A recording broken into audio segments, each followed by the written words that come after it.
Go live. So, all right, today we are diving into a pretty wild stat. Marriott and Hilton owe nearly $7 billion in loyalty points to travelers. So we're asking, is this actually a problem or one of the most powerful tools in hospitality?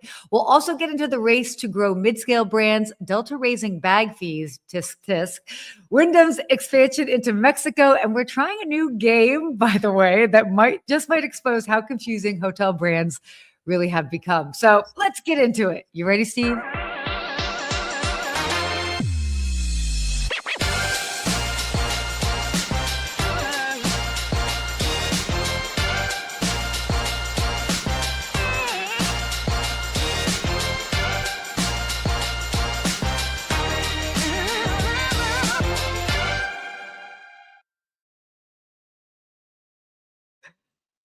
Good morning. Good morning, Sarah. How you doing? Just still waking up the face. Yeah, you're waking up. You're in a new place. Where are you today? I'm in Los Angeles today. Man, you're all over the place. So Los Angeles today, back to Las Vegas, and then, hey, where are you going next week? Next week, guys, you are going to want to tune in next week because we're going to be together in person. Yes, we are in Miami, Florida.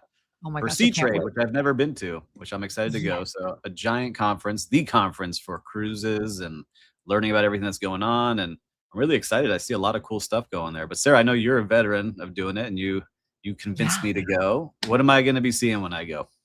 It's really awesome. I think especially because, we're hoteliers, so we're used to that whole scene, but to see what's going on in the whole cruise industry, they're very forward thinking, the things that they're able to create and make happen. I mean, this is really the heartbeat of it all. So you can find out what are the new trends, like what's been working, and everybody who's anybody in cruising is there. I'm actually going to be speaking on Wednesday after our show. So I'll be on a panel talking about, get this, what I'm an expert in, but AI and the future of the cruise industry. So it's going to be an interesting panel, that's for sure. All right, I'll be there for sure. I'm excited to be there next week. All different things going on, opening parties. So if you're going to be at C-Trade, let us know here in the comments. Would love to see you there and say hello. And then if we don't do it in my office, I'm going to try to see maybe we could do it somewhere on the beach too. I'm going to ask around a little bit, but we'll see. Oh, wait, what? Yeah, maybe we could do Lowe's Miami Beach. If you're watching, they're doing some big press conference there for some people. Who knows? Maybe we could do something. I think it'd be fun. That would be awesome.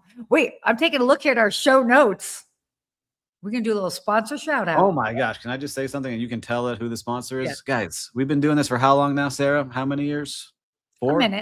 3 years. Three. And now we've got a big sponsor joining our show this month, and we're very excited to have them. We're big time now, Sarah. Who do we got? Big time. We've got Vrbo. That's right. Thank you, Vrbo, for sponsoring the show.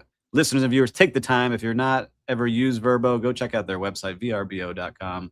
They've got some great things. If you do /good morning, you'll get access to some great giveaways and specials that they have there for us. And I'll double check what we have and we'll say at the end of the show. But I know, go to vrbo.com /good morning. We'll have, it'll be great to have you guys check them out. Yeah, they are our sponsor for the month of April. So thank you so much to Vrbo, and yeah, check them out for sure. I've actually had several clients that have booked with them. So that's always cool. Yeah, and we list all of our properties on Vrbo for Tangy that I manage. So really great things there. We love their support and we appreciate you being here, and you get the 1 key cash rewards for eligible properties listed on that link, and I have some that are listed on there as well, so we'll be great. Ooh, love it when it's a full circle moment. So wait, before we get into our stories, how's your week been? I miss you. I know, it's crazy. It was a lot going on. I've been getting a lot of stuff going for my hotel that we're building. Baya has been a big thing. We have we're gonna do groundbreaking in 2 weeks, so that's been all focused on that. So we'll have some things come out for that I'll talk about. And then really just checking out all these cool landscape hotels. I went down to the Everglades National Park all the way to the end and checked out their glamping setup that they have out there, and the only restaurant in the Everglades Park, which is run by Guest Services, Inc. And they're a big company that does a lot of the hotels in the national parks. And it was really cool to see sold out people in these tents in the middle of the Everglades. Very cool. That's wild. Did it help kind of give some inspiration as far as?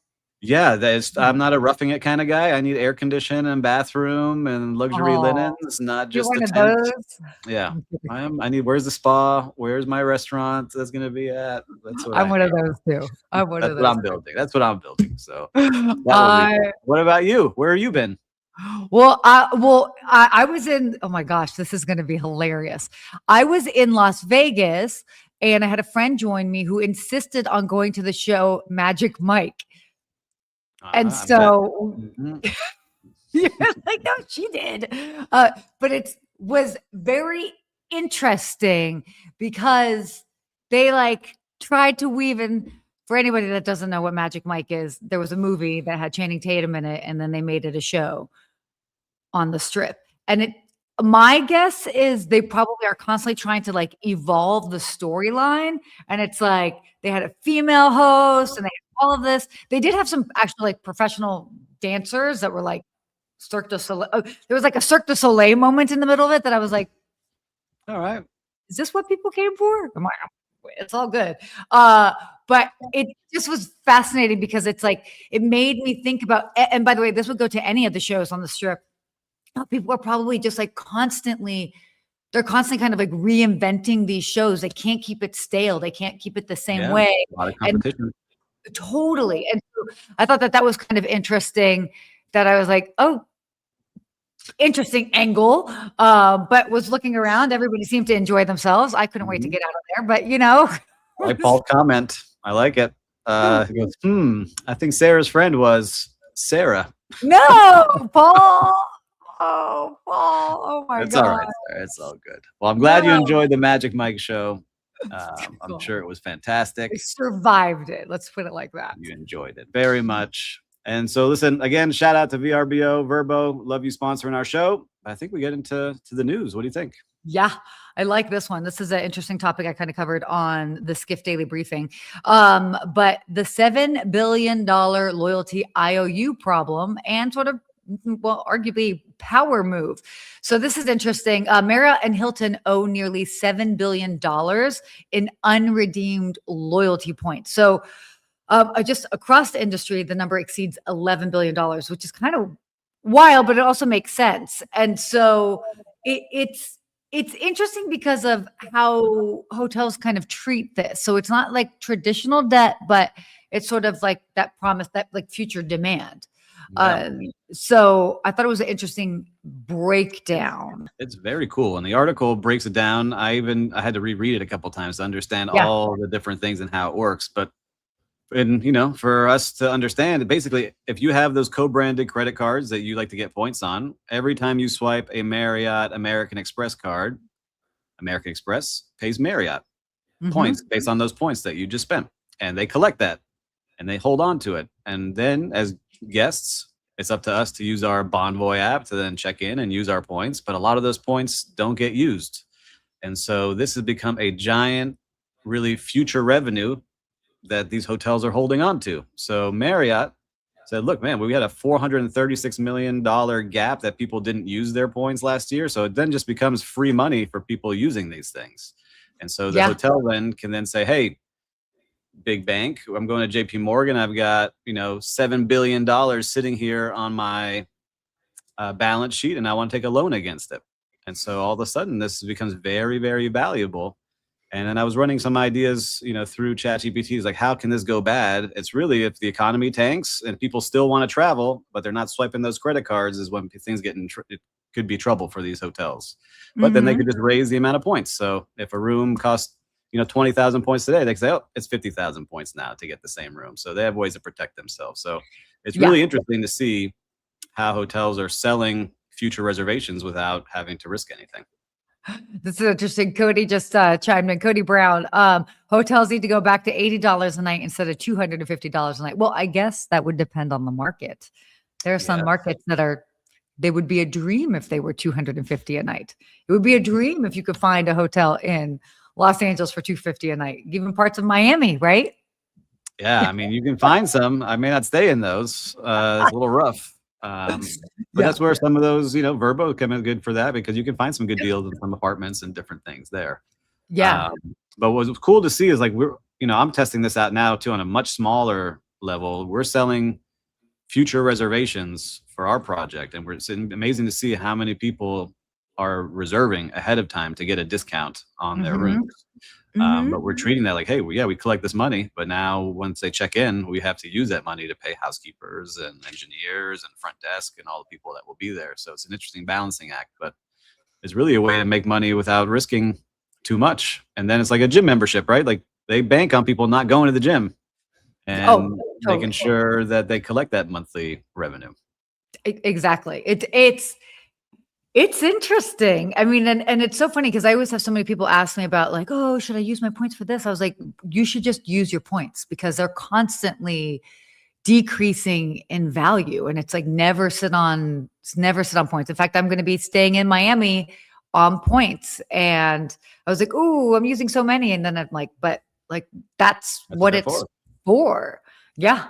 Exactly. Yeah, I'm curious for listeners and viewers now, if you have unused points, just say yes or no, because I'm just curious to see, because the number I think will get bigger and bigger the more that people continue to use these co-branded credit cards. We talked about it a couple of weeks ago, how much money I think what was it, Marriott said they had just for signing with the credit card company was like 30 million or something, or 300. I forget the number exactly, but it's just giant numbers, and it's very valuable to all these companies that people swipe those cards.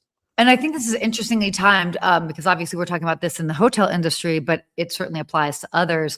And I just saw earlier this week the Delta CEO Ed Bastian. I think he was doing an interview, maybe it was like for Fortune magazine or something, but he said he was actually talking about the loyalty and the credit cards, and sort of like at the beginning they were a little bit like trying to figure out like, okay, whose customer is it, when it comes to the credit cards, which I found kind of fascinating. And then they finally like came and had a discussion. They're like, they're both of ours. And if we just don't be like, oh, that's yours, or that's you, kind of like pushing people off and work together. It's like, there's just going to be, let's just focus on creating a bigger pie and everybody ends up winning. And that's what they did. And that is really what kind of changed how successful their loyalty program was and has been. And it's definitely, it's huge. So I thought that was interesting. The getting bigger. Yeah. The one thing I was just re-looking at it here is the breakage factor. So breakage saying that the points go unused. Right. So it's kind of like when we buy a gift card, right? I bought a gift card for someone for Lululemon, for $100, but they only use 80 of it. Lululemon just profited that $20. And so they're seeing more and more and more of that. But then you lose that customer because it's like, all right, well, they never came back technically. Yeah. So it's just interesting to see how valuable these points and credit cards have become. It's super interesting. So yeah, I guess like the final takeaway with this is hotels don't see loyalty points as debt. They see them as demand. Pretty much. And revenue in their pocket. They have it. It's been paid. Let's see how we use it. It's been paid. Yeah. So interesting stuff. Anyway, why don't we go on and continue our stories for today? If you are good with that. I'm ready. Let's do it. We have an exciting end to today's show. So mid-scale growth war, Marriott, Hyatt, IHG, they're all of these major hotel groups are expanding mid-scale brands aggressively. They're kind of focusing on smaller markets, lower costs to development. And it's really they're finding that mid-scale is really a big part of the growth engine. Yeah, it's getting big. Yeah, they're growing. They want to do it in an interesting way too. They're using it to really develop across Europe, Africa, and the Middle East, these brands where they're seeing a lot of growth in this mid-scale market. And Felicity Black-Roberts, Hyatt's senior vice president, said, we're focused on building a portfolio that serves real guest demand in this region. And they're putting properties all over the place, and they're converting these properties. So they're existing properties that, maybe not be performing that well. They're convincing them to join their brand and converting them from a standalone into a Hyatt or a standalone into a Marriott. So it's a really good way for people now, with things getting so expensive to start building, your properties in these areas. Yeah. And I get, it's because I think we've talked so much about luxury, and it's obviously, the success of luxury. But I appreciate that they're really understanding the mid-scale properties because I mean that is certainly a huge part of the segment, and travelers' styles have changed, and Yeah, so yeah, it's just, there's so many brands that, I'm excited for the part of our show at the end, because there's so many brands I just haven't heard of in a lot of these places they're making a big push in, right? So Marriott is doing City Express, 4 Points, Flex, Studio Res, and Series. Then you have a couple other brands that I just haven't heard of yet, but they're growing in China and the Middle East. Your Cove by Hyatt, I haven't heard of. So all these brands they're mentioning kind of in this mid-scale, low staff, a clean room, maybe a free breakfast to get you in there and make sure you have a nice place to stay, but also being able to grow your inventory for the big brands. How you continue to grow is continue to make those brands get into this mid-scale that's been needing help, because we've talked about it 100 times. The luxury continues to pump and do really well. So how do you fill in that mid-scale for people that still want to travel, but at the right price point? Totally. And it just makes sense just for the climate of today. It's kind of like a safer bet, and you need options for a lot of individuals, that are not necessarily looking for the high-end luxury properties or price point. Well, you have to travel to these properties, right? So how do you get there? We got our next story, I think would be a good one to share right now. Yeah, definitely. This is your company. I always say you work here. So let me see what you have to say about this. Delta, they have raised their bag fees. We've seen a lot of different companies have done this recently, but they've increased their check bag fees. And basically, their justification is to kind of help offset the jet fuel costs, because as everybody knows what's going on in the world, that is an issue. But a lot of airlines have been continually leaning into sort of this ancillary revenue. But of course, like travelers are feeling a cost. It doesn't bother me because I've got status, so I never pay for bags. So I'm part of that crowd. But it makes sense. Look, the cost of the world is going up. Like, how can people be surprised? Yeah, you can. Look, and last week they weren't the only ones. United Airlines did it. JetBlue both announced that they would increase their baggage fees. And, they said the average jet fuel price as of today is $4.69 a gallon. So like United CEO Scott Kirby was saying that he expects fares to increase by 20% right now. They're forecasting oil prices to hit a peak of 175 a barrel and stay there for a while. So they're starting to see that this is going to be the new norm. And I guess if you put this in hotel context, it's like when you raise your, resort fee $1 or $2, right? That's just how you cover things without raising hotel prices. And it's going to be interesting because, when people search, it's another part of the search. They're searching for how much that flight will be. It doesn't include the baggage fee till you check out, right? So this is a way to keep your prices competitive with everybody else as you're searching for where you want to fly. And then they'll hit you at the end with your baggage fee. Yeah. I don't know. It doesn't get me riled up like it might get other people riled up. But I'm also looking at the bigger picture and grateful that we have jet fuel. Yep. Because there are some countries that are going to be really having to we were seeing some countries have to actually cut flights. So I know it kind of takes us out of our little insulated American US bubble for a moment, but that's kind of, it's just the world that we're living in right now. And prices are going up, and it's like, just be grateful that you can get a flight. And we have someone mentioned, will prices come down? We've been doing the show for a while now, and every time a price goes up, I don't think I've ever seen it come back down, right? Once that fee becomes the new normal, that's the baggage fee. Once that resort fee becomes that resort fee, that's what it is. It's very rare that I've heard, hotels or cruise ships or, airlines lower those back down, unless, some competitors force them to, because they're doing things differently. So let's see what happens out there. Yeah.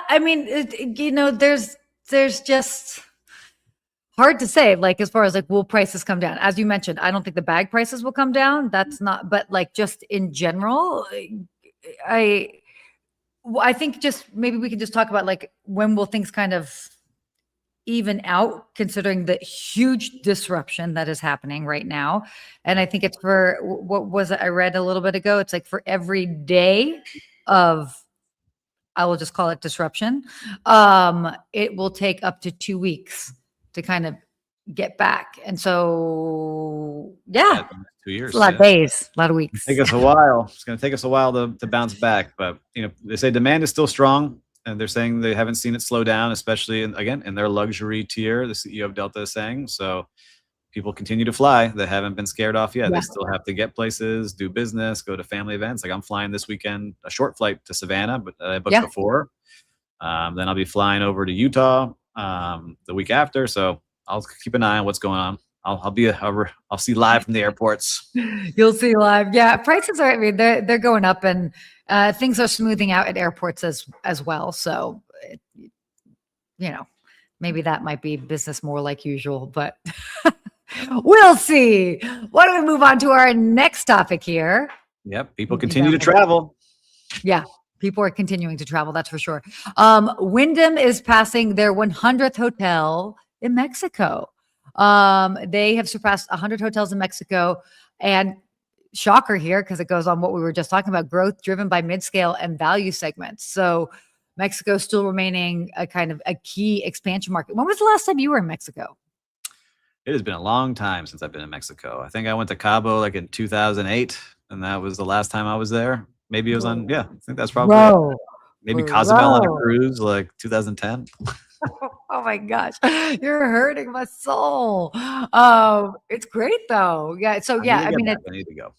But definitely. Like you're saying, they've got so many brands that I've never heard of. With Alzan with 1,300 rooms, the Bel Air with 700 rooms, Optima, Grupo Ola, Fibra Hotel, Fibra Inn. So they're growing with a lot of different brands, not just major resorts. So a lot of different properties that they're expanding with. So Wyndham does a good job, especially in that mid tier where they get people going.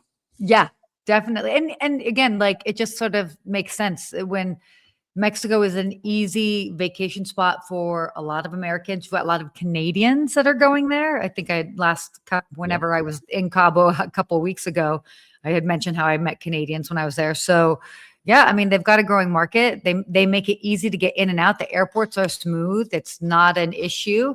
And they're definitely like, they're in the business of making sure people stay happy and have a vacation.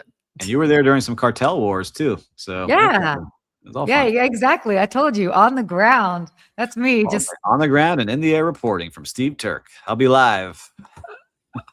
I love it. I mean, but again, it's honestly, it's just kind of like a reminder. It's so interesting to see like kind of what we end up hearing versus like what things are actually like when you're there on the ground. So true.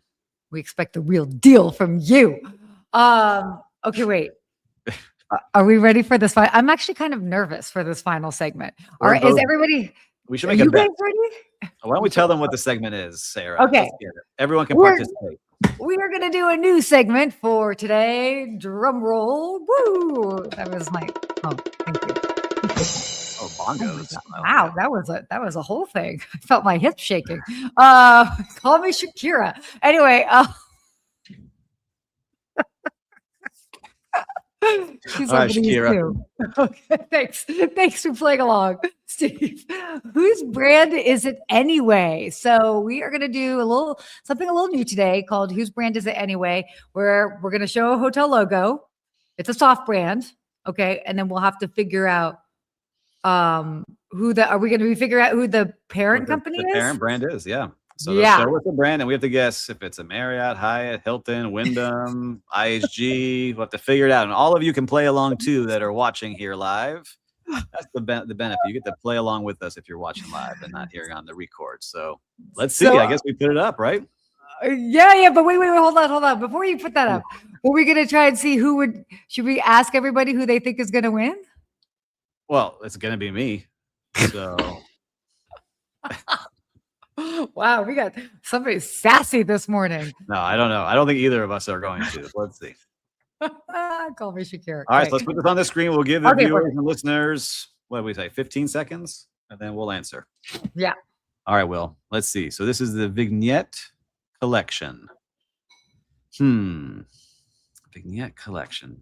When do we go? When do we go? When do we say We it? got 5 more seconds. Hold on. Let our viewers and listeners put their guesses in, Sarah. So what is the Jeez. parent brand of this Oh, vignette everybody's collection? participating. Everyone's participating. All right. Should we write it down or should we just say it out loud? We say it out loud. Yeah, we'll say it out loud. Okay. 3. All right, Sarah, go first. 2. Who you got? Hilton. Vignette collection Hilton. I'm going to go with Accor. Who was it? Andrew chimed in with IHG, by the way. Oh, what do we got? What do we got? I'm nervous. All right. Who is it, Will? IHG. Oh, we got an insider on Andrew, I think. Vignette collection IHG. Let's pull up the website and put it up here. I would love to see Vignette collection and what they've got going on. We're double checking our answers. It is IHG. And look at this, a collection with a difference, with people at the center of every experience. All right, very nice. They got the Ciel and Dubai Marina. The Fairview Hotel, Nairobi. Looks very nice. Palm Springs Hotel, Chengdu. Some nice, beautiful properties. The one Shanghai downtown. Very, very nice. There it is. Vignette collection. We go. I like this. We got to do this more often because I had no idea that correct. Was IHG, but it is in their luxury tier. And he said an interesting point. He's like, if people in the industry don't know how we do, know this, how can we expect guests to know it? Yep. Yeah. They just show up on the app. It's hard. It's hard. But also, we were talking about it last week too. Was that it doesn't really matter if people know the parent company as long as they find something that they're emotionally connected to or they like that brand. So correct. We do have a lot of work to do because there's so many brands and so many places. But Andrew, you're right. Thank you for playing along, everybody. The Vignette collection, IHG. I'm excited for next week. I like this. Ooh-wee. Oh my gosh. So yeah, that was hard. Yeah, I was. But we're going to start getting some prizes for people if they get it right. We're going to figure something out. I love that. Yeah. I love that. That's wild. Well, real-time recap. What do you think? What should we do? Yeah, quick real-time recap. I can't talk today. My coffee hasn't kicked in. Why don't you go ahead and start first? Real-time recap. We always look for new viewers. This is where we look for great hospitality on the streets in the real world. Doesn't have to be a hospitality place, but sometimes it can be. And I want to give a shout out to a new coffee shop that opened up here in my neighborhood called Rutina Coffee. I went in there and I've been there a couple of times. They've now learned my name. They know what I like to drink and they're making suggestions now of things I should try. And so it always feels good. Like all of a sudden, I don't know how many reps it takes, but when you become a loyal guest to somewhere, it always feels good when they remember you and who you are and things like that. And your order. And like, hey, you should try something out. Do you like this? Here's a free taste. Right. Those are the kind of things now. It's a pricey cup of coffee, but I will continue to go back for those things. I'm actually looking forward to going today. So those are the things I look for. And shout out to Rutina Coffee in downtown Miami. I love that. Goodness, I'm trying to see my little real-time recap. I ended up, there was one of my favorite sushi restaurants in Las Vegas I went to that I actually went there over a year ago and came in. And again, it's a simple reminder. It's a restaurant. I haven't been there in many, many months. And they remembered me and who I was. And it was just nice. And I got to go in with my friend Gigi, she always has a very unusual order. So, but they were super accommodating with that. And again, the simple things of you like to go back to places that you feel welcomed and remembered. That's so simple, but that's about it matters. Those are the big things. Yeah, definitely. I love it. We had a great show here. And as always, listeners and viewers, we shared some fun things, especially our new Whose Brand Is It Anyway segment. Yeah, that was pretty fun. Get some more people to play with us. Why don't you pause this, go share the episode with them. And as I always say, if you have not subscribed yet, what are you waiting for? It's free. There's not a lot of free things out there in the world. So just push that button, subscribe. We would love to see you join us every single week. And a big shout out to our big sponsor of the month, Vrbo. We love having you as a sponsor. So make sure to check out vrbo.com/good morning. And you will get access to One Key cash rewards for all the eligible properties listed there. So listen. I love it. Until next week, everybody. Stay hospitable.